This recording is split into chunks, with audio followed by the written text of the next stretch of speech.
Hey everybody, it's Spear here, and today we're gonna break down one of the coolest decks I've actually been able to work on in the last couple of days now. Really trying to hone down how can we beat McDonald's control. For you guys not to know, the nomenclature McDonald's control actually comes from Thur for God Force Games, so huge shout out to him for naming the deck. I think it's a phenomenal name. Has obviously been a deck that's sparked up in the last couple of weeks.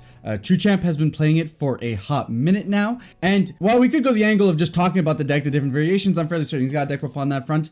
I've been looking at what ways can we beat the deck. Originally, my idea was WarGreymon, and actually, I'm going to have to point you guys over to a video by Overground, Siniku, Michael, huge friend of the channel, and he also was in that same vein of thought. You know, how do we beat the deck? So originally it was WarGreymon, and I'll put you guys over to his deck profile over in the corner over there. So if you guys want a WarGreymon red style deck that can really hit hard and put a lot of pressure and built to fight McDonald's control, then I'll put you guys over to his video. The link will also be in the description. And this is the blue variant that we've been able to come up with. So of course, huge shout out to Michael again for working with me on this specific build. And the thing that made WarGreymon so great is one of the ways that makes Ulforce so great. But before we jump into it, guys, if you want to pick up any of the cards we talked about today, I have to point you guys over to 3 Mana Inc. They are the best place to get your Digimon singles and sealed product in Canada, guaranteed. And if you want to watch me pilot decks like these, I'm always messing around with decks. Last week was Blue Yellow Kaiser. This week it's going to be some kind of jazzy stuff like this to fight McDonald's control. Then I stream every Monday through Thursday and on weekends for tournaments. The link to that is also in the description. Now, jumping into the deck profile. Here's a quick overview. If all you care about are the numbers, here they are. But quick overview, we are a blue-based deck, and we see a little bit of red in here. And that's exactly it. What makes WarGreymon tick is what's going to make this deck tick as well. Aside from that, nothing too crazy. Obviously, we have a lot of tamers, and we just have a very clean line going all the way from our rookie all the way to Ulforce to be able to essentially OTK our opponent. So then we have to ask ourselves, why Ulforce? And it's specifically because of his OTK potential.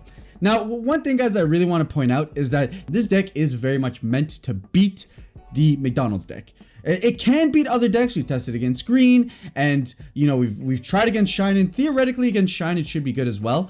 But it's just it's some of those decks where you just have to like, it's really meant to beat one aspect of the meta, and the matchup isn't great across the board. But if you know you're gonna face it a lot, and if you think you can play a kind of mid-rangey kind of style deck when the Ulforce plan doesn't come together, still heat success, then you can get there, especially since we do still run things like Hammer Sparks and all that jazz. So explicitly, the reason we opt to go with Ulforce is because it's a mega that can attack multiple times, and megas can be hard for red-yellow to deal with. It has the potential to OTK our opponent, and the answers just aren't there. You know, for the most part, McDonald's control has like Gaia Force, Pulse if you get lucky, or Eden's Javelin if they happen to have like 12 cards-ish in their hand, based on if you give a boost with Rena and all that jazz. So for the most part, you dodge a lot of the removal space just in general. You can attack over multiple things, you can attack multiple times, and that's what really fights the deck at its core. You want to give them as little opportunity time to answer with what you have on board, and if you just build up your Ulforce in your breeding area, get them all the way stacked up, get all your tamers ready, and you just OTK your opponent. So it really puts them in a tough position. So here's the sauce. So WarGreymon works because options don't trigger, and you can attack for multiple security in one turn. So it's an OTK that also gives you pretty much guaranteed safety from anything that your opponent is doing, you know, security-wise, Gaia Force is all that jazz, because Gaia Force is the biggest one. Gaia Force will stop this game plan. Delicate Plan says, I don't think so. It gives them the WarGreymon effect that when your Digimon gains this, Digimon doesn't activate security effects on any option cards. It checks for the turn, which is very powerful when we're throwing on a big beefy body that's meant to OTK our opponent. And what's great about Ulforce is that unlike WarGreymon, where he just checks multiple securities and then you have to have something else to close out the game, here Ulforce can close out the game because he can get that restand once he's cleared all the security to get that last attack in, which makes him so powerful. He's a one-man army, which is great. To make it work, we run Tai Kamiya. There's not a lot of great red options to work in a off-color deck. Tai Kamiya just happens to be the best one that will stick on board. We've thought about Digimon, we've thought about the 4-drop, we've thought about, you know, just anything else, but for the most part, Tai Kamiya is the lowest cost thing that will guaranteed stick on board and allows the option to go into a delicate plan afterwards. Then we just run down the rest of the deck. The tamers, of course, we're running Demi-Veemon, jamming, draw 1. Our Ulforce can get jamming. We also do run the Veemons that do have jamming all on their own. So we just need some extra draw at the beginning of the game. These are really quick, easy ways to get there. And then we fill in the last slot with 1 Upamon because you know what? Sometimes you just need to be able to hash out egg after egg. We want to make sure we have our 5 just in case. And Upamon is still pretty easy to proc. When we look at the rookies, we're running 4 Electromons. Of course, we're always running cheap cost rookies, but there is a specific reason that we're also making sure we run these 2 cost ones, for which we'll talk about when we get to the tamers. The ones with effects, of course, we're running Veemon. Sometimes you just need to get in some chip damage. Like we saw with the eggs, it also gives us additional draws, and it combos really well with X Veemon too. Sometimes you just need to be able to get, again, some chip damage in. Is just a really strong combo to not include, and we wrap around with Gabumon to finalize. Cloud Draw replaces itself and is just a cheap body to deal that 1 damage we might need or something like that. When we look at the champions, we're running X Veemon, when Digivolve, unsuspend 1 year level 4 Digimon. So it combos really well with Veemon to get us additional attacks in, or be able to set up, you know, like something like attack with a blocker, then bring it back up to let it be able to block. I don't know, something of the front. And talking about blockers, of course, we are running Grizzlymon. So we have a 3-3 split here. For the most part, you kind of don't really care which level 4 you use because for the most part, you're evoing in your breeding area. So we decided to go on a 3-3 split of X-Veemon and Grizzly just because it allows you to be able to split the difference between offense and defense. And most of the time, it actually doesn't matter because your champions are really used in your breeding area. On that front, we have Gorillamon as a full playset, cheap way to just be able to get into our ultimates and eventually into our megas. Jumping into our ultimates, this is where the real power of the inheritables come for the deck. First, we have UlforceVeedramon. When Digivolve, if you have a blue tamer in play, unsuspend 1 year blue Digimon. This can actually just combo with Ulforce himself or any other blue Digimon. It gives us an additional attacker. It has the X Veemon effect that it messes up your opponent's combat math. So while it's not usual that you have a wide board for the most part, sometimes you're just kind of stuck playing the Rookie Rush plan, and this allows you to do that just so much better.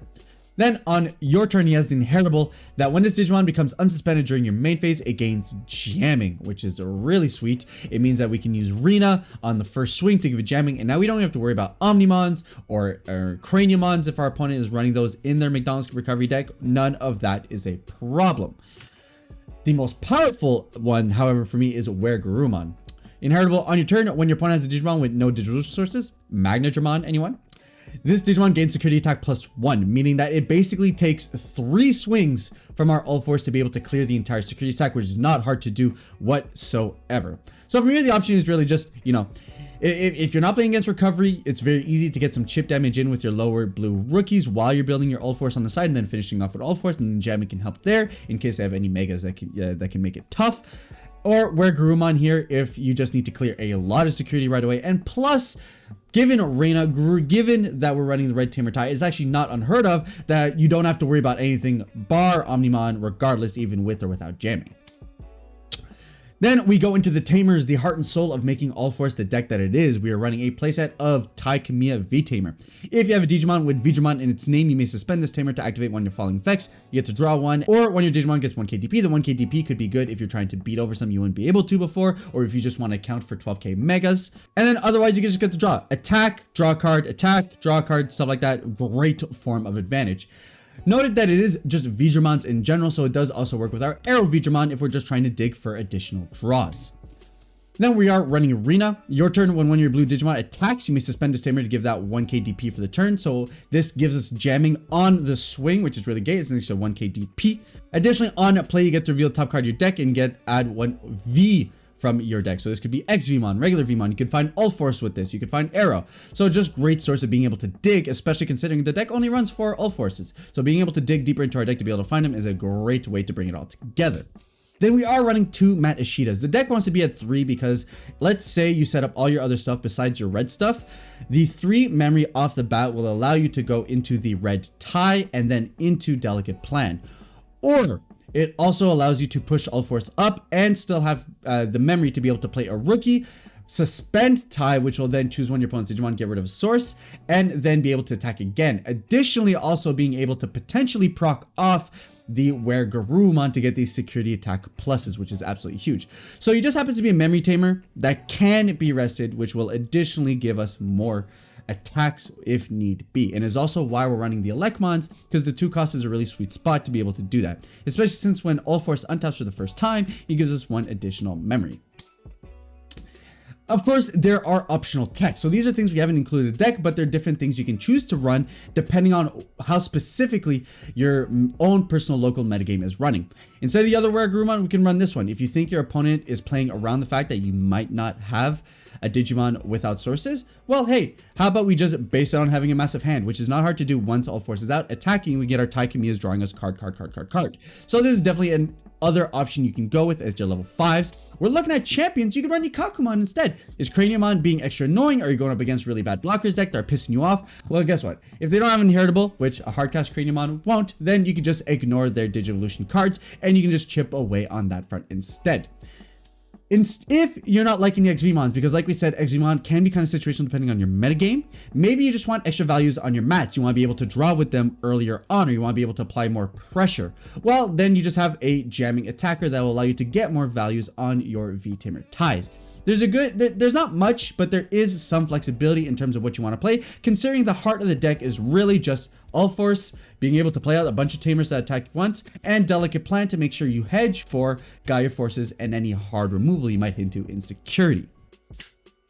With that said, that's everything that we've been able to hash together with Delicate Ulforce. UlforceVeedramon always being that really sweet deck that a lot of people said, oh, it'd be really cool if it works. And I think we finally got to a point in the meta with this recovery deck where it's, I wouldn't say it's tier 1, but it's very much a rogue deck that attacks that strategy very specifically. And even for the 2 weeks before, we've been seeing McDonald's control everywhere. And I think moving forward, based on the results it had at PPT this weekend, we're going to see it more and more. And the more game plans we can utilize to be able to punch our opponent's face and make it tough for them to be able to deal with us, all the better. And I think Ulforce has been an amazing way to do it. I've been having so much fun with the deck. It is so cool. Other matchups, it's not so hot, but specifically against the McDonald's deck, it is a blast, and we've been having great results with it. Of course, guys, if you guys want your red way of dealing with the deck, again, I'm just going to have to say, link in the description if you guys want the Wargreymon tech that Michael has done. It is a phenomenal way of just taking your regular red Omni build, modifying it to be able to incorporate Wargreymons, and Wargreymon has been phenomenal this set as well, or at least this metagame, now that recovery is a thing.